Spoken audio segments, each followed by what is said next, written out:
So I think this is probably ricocheting all through culture right now because of the lockdown. Mm-hmm.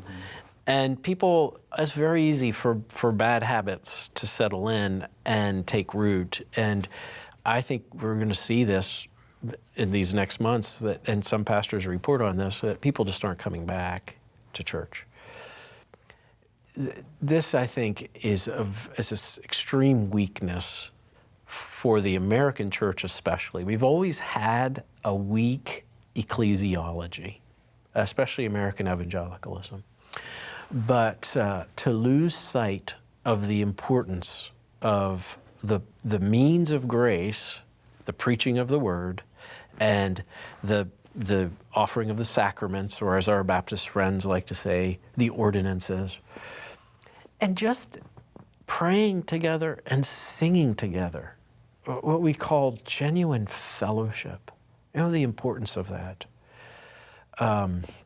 We don't often talk about Dietrich Bonhoeffer, but Dietrich Bonhoeffer wrote this wonderful little book called Life Together.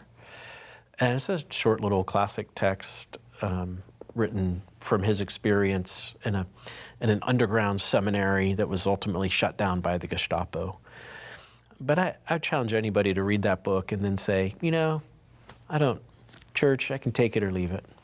I think if we come to grips with it, if we come to grips with Paul, we would understand that church is not a luxury. It's a necessity for us. From my vantage point, I think one of the, maybe it's too strong to call it a blessing, yeah, but one of the things that the lockdown and forcing people to live stream church services, one of the things I think that did was reveal there are some people that produced a greater desire to come back. We just want to come back and be part of the fellowship of God's people and sit under the Word of God.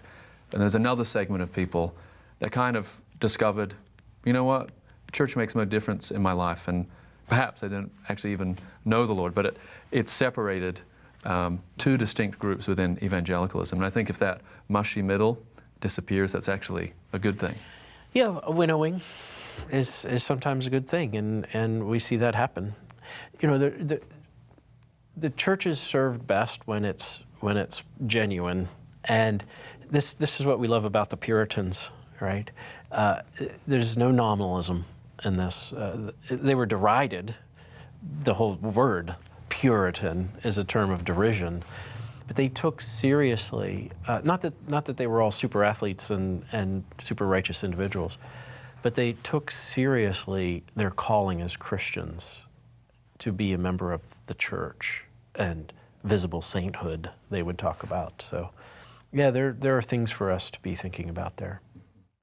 Each week we release new questions and other trusted teaching, so be sure to subscribe and turn on notifications so you never miss a new video.